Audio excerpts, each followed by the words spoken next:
আজকে যে আমার বিয়ে হবে সেটা আমি আজকে সকালেও ভাবিনি। কি থেকে কি হয়ে গেল নিজেও জানি না। সবচেয়ে অদ্ভুত ব্যাপার হলো যার সাথে আমার বিয়েটা হয়েছে সেটা আর কেউ নয়, আমার ভাবি। আমার আপন বড় ভাইয়ের বউ, যাকে আজকে সকালেও আমি ভাবি বলে ডেকেছি, কিন্তু এখন আমার বউ। এখন দাঁড়িয়ে আছি বাসার ছাদের উপর, আর ভাবি মানে আমার বউ বাসর ঘরে অপেক্ষা করছে আমার জন্য। কিছু বুঝতেছেন না তো? চলেন পুরো বিষয়টা আপনাদের বুঝিয়ে বলি। আজ থেকে প্রায় 1 বছর আগে ভাবির আর ভাইয়ার বিয়ে হয়। খুব সুন্দর দিন যাচ্ছিল। ভাইয়া ইটালি থাকতো, আমি আম্মু আব্বু বাড়িতে থাকতাম। আমি তখন অনার্স 3য় বর্ষের স্টুডেন্ট ছিলাম। ভাইয়া আর আমার সম্পর্ক ছিল বন্ধু, দুজনে খুবই ক্লোজ ছিলাম। বাবার একটা দোকান ছিল, ভাইয়া ইটালি যাওয়ার পর বিক্রি করে দিয়েছে, কারণ ভাইয়ার নিষেধ ছিল বাবা যেন আর কোনো কাজ না করে। এভাবেই আমাদের দিন যাচ্ছিল। আমিও বন্ধুবান্ধব, পড়ালেখা, আড্ডা এসব নিয়েই অসাধারণ লাইফ কাটাচ্ছিলাম। একটা ঝড় এসে আমাদের এই সুখী লাইফটাকে তছনছ করে দিয়েছে। ভাইয়া বিদেশ থেকে বাড়িতে আসলো। আমরা ভাইয়ার জন্য মেয়ে দেখতে শুরু করে দিলাম। যদিও ভাইয়া বিয়ের জন্য রেডি ছিল না, তবুও আব্বু আম্মুর জোরাজোরিতে রাজি হয়ে গেল। অনেকগুলো মেয়ে দেখার পর একটা মেয়েকে ভাইয়ার জন্য আমরা পছন্দ করি। মেয়েটা দেখতে অসাধারণ। প্রথম দেখায় যে কারো পছন্দ হয়ে যাবে। ভাইয়ার ক্ষেত্রেও ব্যতিক্রম কিছু হয়নি। ভাইয়াও মেয়েটা পছন্দ করে ফেলল। মেয়েটা আমার সাথেই পড়ত, অর্থাৎ অনার্স 3য় বর্ষে। শুধু ক্যাম্পাসটা ভিন্ন ছিল। নাম হচ্ছে অবন্তী। দুই ফ্যামিলির সম্মতিতে মহা ধুমধামে ভাইয়ার বিয়েটা হয়ে গেল। ভাইয়া আর ভাবির আন্ডারস্ট্যান্ডিংটা ছিল অসাধারণ। দুজন দুজনকে অল্পদিনেই অনেক ভালোবেসে ফেলল। সেটা ওনার হাবভাব দেখলেই বোঝা যায়। বিয়ের পরে ভাইয়া ভাবিকে নিয়ে অনেক ঘোরাফেরা করল। আমিও ভাবির সাথে অনেক মশকরা করতাম। ভাবি সব ক্লোজভাবে নিত। ভাবিও অল্পদিনে আব্বু আম্মুর মন জয় করে নিল। আম্মু নিজের হাতে ভাবির মাথায় তেল দিয়ে রান্না শিখায়। আব্বু আর আম্মু ভাবিকে কখনো ছেলের বউ হিসেবে দেখেনি, নিজের মেয়ের মতোই দেখেছে। ভাবির আব্বু আম্মুকে নিজের বাবা মায়ের মতোই সেবা যত্ন করত, সব কিছুতে হেল্প করত। ভাবি বাসায় আসার পর থেকে যেন বাসাটা অন্যরকম হয়ে গেল। খুব সুন্দরভাবে আমাদের দিন যাচ্ছিল। বিয়ের 2 মাস পরে ভাইয়ার ছুটি শেষ, তাই আবারও ইটালি চলে যেতে হবে। যদিও ভাইয়ার যাওয়ার মতো মন মানসিকতা ছিল না, কারণ নতুন বিয়ে করেছে, আরও কিছুদিন থাকার ইচ্ছা ছিল। বাট নিজের ক্যারিয়ার, ফ্যামিলির কথা চিন্তা করে ভাইয়া ইটালি চলে গেল। ভাইয়া যা চলে যাওয়ার প্রতিদিনই আমাদের সবার সাথে কথা হতো। আমি এটা ওটা বলে ভাইয়াকে খেপাতাম। এভাবে কিছুদিন চলে যায়। একদিন আমি কলেজ থেকে বাসায় আসছি, এমন সময় একটা বিদেশি নাম্বার থেকে কল আসে। আমি ভেবেছিলাম ভাইয়া কল দিয়েছে, কিন্তু না, আমি কলটা রিসিভ করলাম। আমি বললাম, হ্যালো ভাইয়া, কেমন আছিস? কিন্তু ওপাশ থেকে অন্য একটা লোক বলল, আমি আপনার ভাই না, আপনার নাম কি ফারহান? আমি বললাম, আমি ফারহান, বাট আপনি কে? আমাকে কিভাবে চিনেন? লোকটা বলল, আমি তোমার ভাইয়ের বন্ধু, একসাথেই কাজ করি, আমার নাম রহিম। আমি ভাবলাম, বললাম, ও আচ্ছা, তো ভাইয়া কেমন আছে? কি ব্যাপার, চুপ করে আছেন কেন? ভাইয়া কেমন আছে? রহিম বলল, তোমার ভাই? আমি বললাম, আমার ভাই কি হয়েছে ভাইয়ার? রহিম বলল, তোমার ভাই আর বেঁচে নেই। কথাটা শোনার সাথে সাথেই আমার পায়ের নিচ থেকে মাটি সরে যেতে লাগল। আমি নিজেকে আর সামলাতে না পেরে মাটিতে বসে পড়ি। চোখ দুটো ঝাপসা হয়ে আসলো। আমি কাঁদতে কাঁদতে বললাম, কি বলছেন? এটা হতে পারে না। না, আমি সকালেও ভাইয়ার সাথে কথা বলেছি। রহিম বলল, ঠিকই বলছি। কিছুক্ষণ আগে তোমার ভাই ডিউটিতে যাচ্ছিল। প্রতিদিন আমি আর তোমার ভাই একসাথেই কাজে যেতাম, কিন্তু আজকে আমার শিফটও সকালে ছিল আর তোমার ভাইয়ের রাতে। একটু আগে বাস উল্টে তোমার ভাইসহ ওই কোম্পানির প্রায় 13 জন মারা যায়। বাকিদের অবস্থাও খুব ভালো না। আমি বললাম, না, আমার বিশ্বাস হয় না, আপনি ভালো করে দেখেন, আমার ভাইয়ের কিছু হয়নি। রহিম বলল, 2 দিনের মধ্যে লাশ দেশে পাঠিয়ে দেওয়া হবে। কথা বলেই রহিম ভাই কলটা কেটে দিল। আমি যেন পাথর হয়ে গেলাম, মুখ দিয়ে কোনো কথা আসছে না। আমি আব্বু আম্মুকে কি জবাব দিব, কি বলে বুঝাবো ভাবিকে? মাত্র 2 মাস পরে বিধবা হয়ে গেছে, এটা শুনলে ভাবির কি অবস্থা হবে? আব্বু আম্মুকে যদি বলি, তোমাদের বড় সন্তান আর নেই, কি হবে ওনাদের? না, আমি আর কিছু ভাবতে পারছি না, মাথাটা ঘুরতেছে। তাড়াতাড়ি বাসায় যাই। একটা রিকশা নিয়ে তাড়াতাড়ি বাসায় চলে গেলাম। কলিং বেল দেওয়ার একটু পর ভাবি এসে দরজা খুলে দেয়। ভাবি জিজ্ঞেস করল, কি ব্যাপার, আজকে আমার দুষ্টু দেবরটা এত তাড়াতাড়ি বাসায় চলে আসছে কেন? নিশ্চয়ই কলেজ ফাঁকি দিয়েছে। ভাবির কথা শুনে আমার ভিতরটা আবারও মুচ্ছর দিয়ে উঠল। আমি কোনো কথা না বলে নিজের রুমে চলে গেলাম। দরজা লাগিয়ে দিয়ে ওয়াশরুমে চলে গেলাম। পানি ছেড়ে দিয়ে ইচ্ছামতো কাঁদতে লাগলাম। অনেকক্ষণ পর বের হলাম। ভাবি আমার রুমের দরজায় টোকা দিতে লাগল। ভাবি বলল, কি ব্যাপার দেবর সাহেব, মন খারাপ কেন, কি হয়েছে? মনে মনে বললাম, কি হয়েছে সেটা যদি শুনেন তাহলে আপনি নিজেকে স্থির রাখতে পারবেন না। ভাবি যেন কিছু না বুঝে সেজন্য বললাম, আমি বললাম কিছু না। ভাবি আবারবার বলল, না না, কিছু তো একটা হয়েছে, চোখ মুখ লাল কেন? আমি বললাম তো ভাবি, কিছু হয়নি। ভাবি বলল, আচ্ছা খেতে চলো, আব্বু আম্মু বসে আছে। আমি বললাম, আপনারা খেয়ে নেন, আমি খাবো না। ভাবি কিছু একটা বলতে চেয়েছিল, কিন্তু আমি তাড়াতাড়ি বাসা থেকে বেরিয়ে গেলাম। যেখানেই যাই ভাইয়ার স্মৃতিগুলো মনে পড়তে লাগলো। মনে হচ্ছে ভাইয়া আমার পাশে গল্প করতেছে।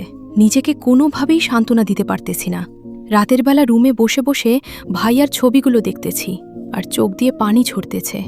এমন সময় আম্মু আমার রুমে আসলো। আম্মু জিজ্ঞেস করল, কিরে কি করিস? আমি বললাম, কিছু না। আম্মু বলল, কাঁদতেছিস কেন? আমি বললাম, কই না, মনে হয় চোখে কিছু একটা পড়েছে। মিথ্যা বলবি না, তোর হাতে কার ছবি? আম্মু ছবিগুলো আমার হাত থেকে নিয়ে দেখে আমার আর ভাইয়ার ছবি। তারপর বলে, ভাইয়ের কথা মনে করে কাঁদতেছিস? আমি আর নিজেকে কন্ট্রোল করতে না পেরে আম্মুকে জড়িয়ে ধরে কাঁদতে শুরু করলাম। আম্মু বলল, এই হঠাৎ করে তোর কি হলো? আমি বললাম, কিছু না, ভাইয়াকে খুব মিস করতেছি। আম্মু আবার বলল, পাগল একটা, ওরে কল দিয়ে কথা বলো। ও আচ্ছা, ভালো কথা। সকাল থেকে তোর ভাই কল দেয়নি? অবন্তী নাকি কল দিয়েছিল, বারবার মোবাইল অফ পাচ্ছে, তুই একটু দেখতো। আমি হ্যাঁ সূচক মাথা নাড়ালাম। তারপর আম্মু রুম থেকে চলে আমি আবারও ছবিগুলো দেখতে লাগলাম। এভাবে 2 দিন চলে গেল। আম্মু আব্বু ভাবি সবাই অনেক টেনশন করতেছে। ভাইয়ার কোনো খবর নাই। আমি জেনেও ওনাদের কিছু বলতে পারছি না। পরের দিন একটা অচেনা নাম্বার থেকে কল আসে। আমি হ্যালো বলে লোকটা বলে, আপনার নাম কি ফারহান? আমি বললাম, জি, আপনি কে? লোক বলে, আমি কাস্টমার্স থেকে বলতেছি, আপনার ভাইয়ের লাশ এসেছে, এসে নিয়ে যান। আমি আর কোনো কিছু না বলে দৌড় দিলাম। একটা গাড়ি নিয়ে তাড়াতাড়ি এয়ারপোর্ট গেলাম। দেখলাম অনেকগুলো লাশ একসাথে শুয়ে রাখছে। দেখেই ভিতরটা কেঁদে উঠল। তারপর কয়েকজন পুলিশ লাশগুলোকে পোস্টমর্টেম করার জন্য লাশবাহী গাড়িতে উঠিয়ে হাসপাতালে নিয়ে গেল। অনেক রিকোয়েস্ট করার পরও ওরা আমাদের কারো কথা পিছে পিছে হাসপাতালে গেলাম। অনেকক্ষণ ধরে হাসপাতালে বসে আছি। চারপাশে অন্যান্য লোকগুলো কেঁদেই যাচ্ছে। আমারও চোখ দিয়ে পানি ছড়তেছে। এখনও বিশ্বাস হচ্ছে না যে আমার ভাই আর বেঁচে নেই। তারপর প্রত্যেকটা লাশ তাদের আত্মীয়দের নিকট দিয়ে দেওয়া হচ্ছে। আমি ভাইয়ার লাশের পাশে দাঁড়িয়ে রইলাম। ভাইয়ার চেহারার দিকে তাকিয়ে আছি। দেখে মনে হচ্ছে আমার ভাইটা এখনো হাসতেছে। কিছুই হয়নি। কি সুন্দর ঘুমাচ্ছে আমার ভাই। আমি ভাইয়ার দিকে তাকিয়ে কাঁদতেছি। এমন সময় কেউ একজন কাঁধের ওপর হাত দেয়। ঝাপসা চোখে তাকিয়ে দেখি একজন ডাক্তার। ডাক্তার বলল, লাশ বেশিক্ষণ উপরে রাখা ঠিক হবে না, মেডিসিন দেওয়া ওনাদের শরীরে, যত তাড়াতাড়ি সম্ভব দাফনের ব্যবস্থা করেন। আমি আর কিছু বললাম না। হাসপাতাল থেকে একটা অ্যাম্বুলেন্স নিয়ে ভাইয়ার লাশটা উঠালাম। গাড়ি তার আপন মনে চলতেছে। আমি আব্বু আম্মু আর ভাবিকে কি জবাব দিব? তারপর অ্যাম্বুলেন্স আমাদের বাসার সামনে গিয়ে দাঁড়ালো। অ্যাম্বুলেন্সের আওয়াজ শুনে আব্বু আম্মু ভাবি সহ আশেপাশের সবাই বাইরে আসলো।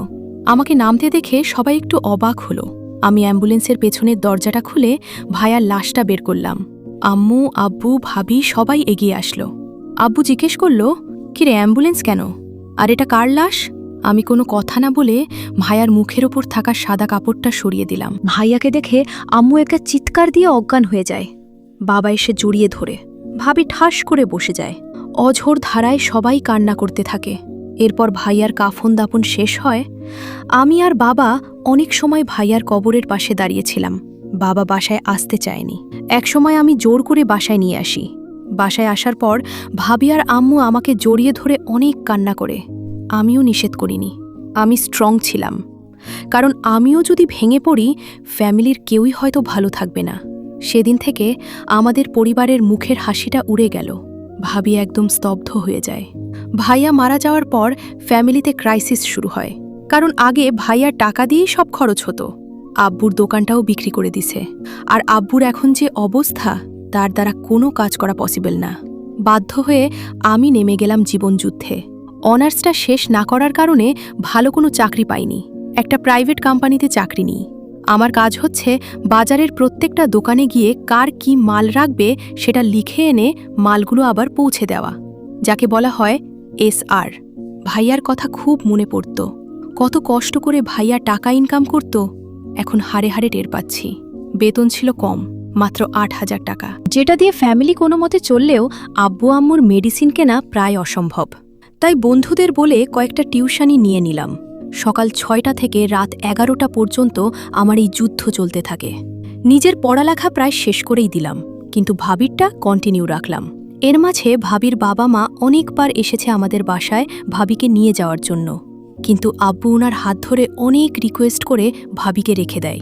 ভাবিকে এত ভালোবাসত যে অন্য কারো ঘরে পাঠানোর চিন্তাও আব্বু আম্মু করত না। সেদিন আমি কাজ শেষ করে টিউশনি করিয়ে বাসায় আসলাম। রুমে গিয়ে চেঞ্জ করে নিলাম। তখন বাবা আমার রুমে আসলো। আমি বললাম, আরে আব্বু, আসো, ভিতরে আসো। আব্বু বলল, আমার পাশে বস। আমি গিয়ে বাবার পাশে বসলাম। বাবা আমার হাত ধরে বলল, তোর খুব কষ্ট হচ্ছে রে। আমি বললাম, আরে ধুর, এগুলো কি বলো, তোর জন্য আমরা কিছুই করতে পারিনি, তুই আমাদের মাফ করে দিস। আমি বললাম, আব্বু, তুমি কি পাগল হইছ? এগুলো কি বলো? আমার ফ্যামিলি আমি নানা দেখলে কে দেখবে? আর আমার কোনো কষ্ট হচ্ছে না। বাবা বলল, অবন্তীর বাবা আসছিল। আমি বললাম, কি বলল? ওরে নিয়ে যেতে চায়, এভাবে নাকি দিন যায় না। তুমি কি বললে? বাবা বলল, আমি তো বলে দিয়েছি, আমি আমার মেয়েকে জীবনেও দিব না। ও আচ্ছা। বাবা আবার বলল, বেয়াই যদি আবার আসে? আমি বললাম, আসবে না, টেনশন করার দরকার নেই। বাবা করুণার সুরে বলল, তোর কাছে কিছু টাকা হবে? আমি বললাম, এভাবে কেন বলো, কত টাকা লাগবে সেটা বলো। বাবা বলল, অবন্তীর বই নাই, বই কিনতে হবে, তাই। আমি মানিব্যাগ চেক করে দেখলাম মাত্র ৫৭৬ টাকা আছে, যেটা আমার পুরো মাসের পকেট ও যাতায়াত খরচ। এটা যদি দিয়ে দিই তাহলে পুরো মাস পায়ে হেঁটে কাজ করতে হবে। ধুর, এত কিছু চিন্তা করে লাভ নেই। পুরো টাকাটা বাবা হাতে দিয়ে দিলাম। বাবা টাকা হাতে নিয়ে চোখ মুছতে মুছতে নিজের রুমে চলে গেল। পরে তাড়াতাড়ি ঘুম থেকে উঠলাম, কেননা আমাকে পায়ে হেঁটে যেতে হবে, গাড়ি ভাড়া নাই। তাই তাড়াতাড়ি উঠে রওনা দিলাম। তারপরও অফিস পর্যন্ত যেতে ২০ মিনিট দেরি হয়। বস ইচ্ছামতো ঝাড়ি দিল। তারপর গতকালকে মালগুলোর রিসিট কেটে নিয়ে আসছি, সেগুলো দোকানে নিয়ে যাওয়ার জন্য একটা কাভার ভ্যান নিয়ে রওনা দিলাম। অন্য একজন ভ্যান চালাচ্ছে, আমি পিছন দিক থেকে ধাক্কা দিয়ে নিয়ে যাচ্ছি। হাতে অনেকগুলো মালের স্যাম্পল। একটা দোকানে মাল দিয়ে আসার পথে ভাবিকে দেখলাম অনেকগুলো মেয়ের সাথে, মনে হয় ক্লাস শেষ করে বাসায় যাচ্ছে। ভাবির চোখ দেখেই চিনে ফেললাম যেটা ভাবিই হবে। আমি তখন ভ্যান ঠেলতেছি।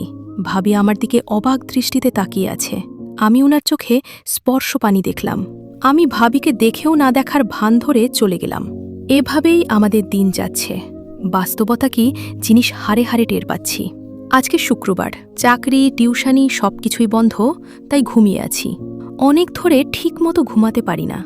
ভাবি আমার রুমে আসলো। ভাবি ডাকছে, ফারহান, এই ফারহান। আমি বললাম, আরে ভাবি, আপনি কখনো আসলেন? ভাবি বলে, এই তো একটু আগে।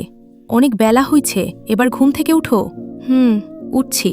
আসলে শরীরটা কেমন যেন ব্যথা করতেছে, তাই ঘুমটা একটু বেশিই হলো। ভাবি বলে, তোমার খুব কষ্ট হচ্ছে তাই না? আরে ধুর, এগুলো কি বলেন, আমি তো সুন্দর লাইফ কাটাচ্ছি, কোনো প্রবলেম হচ্ছে না। ভাবি আবার বলে, আমি দেখেছি কেমন সুন্দর লাইফ কাটাচ্ছ। আমি কথা ঘুরিয়ে নিয়ে বললাম, আচ্ছা, আপনার পড়ালেখার কি অবস্থা? ভাবি বলে, মোটামুটি তুমি আর পড়বে না, দেখি কি করা যায়। কলেজে যাওয়ার মতো তো সময় নাই, পরীক্ষাটা দিব, যদি কপালে পাশ লেখা থাকে তাহলে তো আলহামদুলিল্লাহ। ভাবি বলে, আসো খেয়ে নাও। আমি বললাম, আপনি যান, আমি ফ্রেশ হয়ে আসছি। তারপর ভাবি চলে গেল। আমি ফ্রেশ হয়ে নাস্তা করে নিলাম। এভাবেই আমাদের দিন যাচ্ছিল। এমন একটা লাইফ কাটাচ্ছি যেটাতে নিজের স্বাধীনতা বলে কিছু নাই। পরিবারের দিকে তাকিয়ে হাসি মুখে সব ত্যাগ করতে হয়। একদিন খেয়াল করে দেখলাম মায়ের শাড়িগুলো সব পুরাতন হয়ে গেছে। ভাবিও প্রতিদিন একটা ড্রেস গায়ে দিয়ে কলেজে যায়। ভাবির মোবাইলটা হাত থেকে পড়ে ভেঙে যায়। এরপর আর মোবাইল নেয়নি। তারপর লজ্জায় আর আমাদের কাউকে বলেনি। সব কিছু মিলিয়ে সবারই অবস্থা খারাপ। নিজের শখের জিনিসগুলো বিক্রি করে দিলুম। আমার কম্পিউটার, গিটার, হাতের ঘড়ি এবং শখের মোবাইলটাও বিক্রি করে দিলুম সবার অজান্তে। তারপর আব্বু আম্মু আর ভাবিকে নিয়ে শপিংয়ে গেলুম। আব্বুর জন্য কয়েকটা লুঙ্গি, পাঞ্জাবি আর গেঞ্জি নিয়ে নিলুম। আম্মুর জন্য শাড়ি, ছায়া, ব্লাউজ আরও টুকটাক জিনিস নিলুম। ভাবিকে উনার পছন্দ মতো নিতে বললুম। উনি কয়েকটা 3 পেজ, জুতা, কিছু কসমেটিক্স নিল। আম্মু বলল, তোর জন্য কিছু নিবি না? আমি মুচকি হাসি দিয়ে বললুম, না, আমার সব আছে। তারপর উনাদের বাইরে দাঁড়িয়ে রেখে আমি একটা মোবাইলের দোকানে গেলুম। আমার জন্য একটা নর্মাল মোবাইল নিলুম আর ভাবির জন্য একটা স্মার্টফোন নিলুম। তারপর উনাদের নিয়ে বাসায় চলে আসলুম। রাতের বেলা সবাই আমার রুমে আসলো। আমি বললুম, কি ব্যাপার সবাই একসাথে? আম্মু বলল, কেন আসতে পারি না? আরে আজব না, পাড়ার কি আছে, আসো। সবাই এসে বসল। আমি ব্যাগ থেকে ভাবির জন্য কেনা মোবাইলটা ভাবির হাতে দিলুম। ভাবি বলল, কি এটা? মোবাইল আপনার জন্য নিলুম। ভাবি বলল, আমার তো এখন মোবাইলের কোনো দরকার নেই। টাকা নষ্ট করলে কেন? বাবা বলো, সত্যি করে বলতো তুই টাকা কোথায় ফেলি? আমি বললুম, আমার কাছে জমানো ছিল। আম্মু বলে, মিথ্যা বলিস কেন? সত্যি করে বলো, টাকা কোথায় পাইছিস? মাথা নিচু করে বললুম, কম্পিউটার, গিটার আর মোবাইলটা বিক্রি করে দিয়েছি। বাবা বলল, কেন তোরে এগুলো বিক্রি করতে কে বলেছে? তোমাদের সবার কাপড় চোপড়গুলো পুরাতন হয়ে গেছে, দেখতেই তো খারাপ লাগে, সেজন্য। ভাবি বলে, তাই বলে এগুলো বিক্রি করে দিবে? আরে কোনো সমস্যা নাই, আমি এখন কম্পিউটার চালানোর মতো সময় পাই না, আর গিটার তো বিলাসিতা ছাড়া কিছুই না, এগুলো একটারও আমার দরকার নেই। ভাবি বলে, মোবাইল কেন বিক্রি করলে? এত দামি মোবাইলের কাজ নেই এখন, সারাদিন কাজে থাকি, মোবাইল চালানোর সময় কই? আর মোবাইলের প্রতি এত শখ নাই, নর্মাল হলেই চলবে। কেউ আর কিছু বলল না, নির্বাক হয়ে আমার দিকে তাকিয়ে রইল। সবার চোখে যে পানি চলে আসছে সেটা আমি ভালো করেই দেখছি। কিছুদিন পর আমি শুয়ে আছি। সকাল 10টার মতো বাজে। সোফা রুমে চিল্লাচিল্লি শুনে তাড়াতাড়ি সেখানে গেলাম। গিয়ে দেখি তালই মানে ভাবির বাবা আর মা। আমি গিয়ে সালাম দিলাম। কৌশল বিনিময় করে বাজারে গেলাম বাজার আনতে, কারণ মেহমান আসছে। ভালোমন্দ কিছু না হলে খারাপ দেখা যায়। আমি বাজার থেকে কিছু বাজার করে নিয়ে আসলাম। তারপর রান্নাঘরে দিয়ে আসলাম। ভাবি আর মা রান্না করতেছে। আমি গিয়ে উনাদের সাথে কিছুক্ষণ গল্প করলাম। দুপুরবেলা খাওয়া দাওয়া করে সবাই সোফা রুমে গিয়ে বসলাম। আমি বসিনি। আব্বু আম্মু আর ভাবির বাবা মা সবাই বসছে। মনে হয় কিছু বলবে। ভাবি দরজা পাশে ঘোমটা দিয়ে দাঁড়িয়ে আছে। কিছুক্ষণ পরেই ভাবির আব্বু মানে আঙ্কেল বলল, দেখেন বেয়াই সাব, যে জন্য আমরা আসছিলাম, আমার মেয়েটার বয়স খুব একটা বেশি না। এই বয়সে সে বিধবা হয়ে যাবে কল্পনাও করিনি। যাই হোক, আল্লাহ যা পছন্দ হয়েছে তাই করেছে। আমার মেয়েটা মাত্র 2 মাস জামাইয়ের সাথে ছিল। তারপর কি হলো সেটা তো জানেন। এখন কথা হচ্ছে, ওর তো একটা ভবিষ্যৎ আছে। এভাবে তো আর তার জীবন চলবে না। বাবা বলল, তো এখন কি করতে পারি? আঙ্কেল বলে, আপনাদের কিছু করতে হবে না, আমাদের মেয়েকে আমরা নিয়ে যাব, ওর অন্য জায়গায় বিয়ে দিয়ে দিব। এভাবে থাকলে তো আর হবে না। বাবা বলে, না বেয়াই, এটা করবেন না, আমার মেয়েকে আমার কাছ থেকে নিয়ে যাবেন না। আঙ্কেল বলল, দেখেন, আবেগ দিয়ে তো আর জীবন চলে না, বাস্তবতা মেনে নিতে হবে। এটা ঠিক যে আমার মেয়ের কপাল অনেক ভালো, আপনাদের মতো শ্বশুর শাশুড়ি পেয়েছে। খুব কম মেয়েই এই রকম শ্বশুর শাশুড়ি পেয়ে থাকে। কিন্তু আপনারা তো আর ওর কিছু করতে পারবেন না। ও কি আপনাদের সাথে জীবন কাটাতে পারবে? আপনাদের অত বয়স হয়েছে, মরতে তো হবেই। আপনাদের কিছু হয়ে গেলে আমার মেয়েটার কি হবে? ভাবি নির্বাক দর্শকের মতো দাঁড়িয়ে আছে। না পারছে বাবার পক্ষে কিছু বলতে, না পারছে শ্বশুরের পক্ষে কিছু বলতে। বাবা বলে, কিন্তু এখানে তো ওর কোনো সমস্যা হচ্ছে না, সব ঠিকঠাক মতো আছে। আঙ্কেল বলল, সব আছে, বাট স্বামী তো নাই। একটা মেয়ে কি এভাবে লাইফ কাটাতে পারে? আপনিই বলুন, আপনার মেয়ে হলে আপনি কি করতেন? বাবা মাথা নিচু করে বসে আছে। আমি জানি আপনি অবন্তীকে অনেক ভালোবাসেন, নিজের মতোই দেখেন, কিন্তু অনন্তীকে আমরা আর এখানে থাকতে দিতে পারি না। অন্তত বাবা হিসেবে এটা আমার দায়িত্ব। বাবা বলে, আমার মেয়ে আমার কাছেই থাকবে, আমি আমার মেয়েকে যেতে দিব না। আঙ্কেল বলে, আপনি এসব কি বলছেন? আমার এক ছেলে হয়তো আমাদের ছেড়ে চলে গেছে, কিন্তু আরেকজন তো আছে। আপনি না অবন্তীকে বাইরে বিয়ে দিয়ে চেয়েছেন? বাইরে দেওয়ার দরকার নেই, আমার ছোট ছেলের কাছেই ওর বিয়ে দিব। এবার তো আর বলতে পারবেন না যে আপনার মেয়ে বিধবা, ওর স্বামী নাই। এগুলো তো আর বলতে পারবেন না। আমি বাবার কথা শুনে চোখ বড় বড় করে ওনার দিকে তাকালাম। এটা কেমনে হয়? এখনো আমি অবন্তীর দিকে ভাবি, ডাকে, আর সে নাকি আমার। না, এটা কিছুতেই সম্ভব না। আমার মাথা ঘুরতেছে। হঠাৎ করে বাবা আমার দুহাত চেপে ধরে বলে, প্লিজ বাবা, তুই না করিস না। তুই অবন্তীকে বিয়ে কর। আমার মেয়েকে আমার কাছে থাকতে দে। প্লিজ বাবা, আমার অনুরোধটা রাখ, না হলে যে আমি মরেও শান্তি পাব না। বাবা কথা শুনে আমি কি বলবো কিছুই বুঝতেছি না। আম্মু করুণ দৃষ্টিতে আমার দিকে তাকিয়ে আছে। আম্মু বলে, ফারহান, বাপ আমার, প্লিজ না করিস না। আমি বাবা হাত ধরে হ্যাঁ সূচক মাথা নাড়ালাম। ভাবির দিকে তাকিয়ে দেখি উনি চোখ মুছতে মুছতে রুমে চলে গেল। ভাবির আব্বু বাবাকে বলল, বেয়াই, আপনি মানুষ না। হ্যালো, আসসালামু আলাইকুম গাইস, ইটস মি ইয়োর ফারু আপি। তো আজকের পার্টটা এই পর্যন্তই। নেক্সট পার্টের জন্য কমেন্ট করো।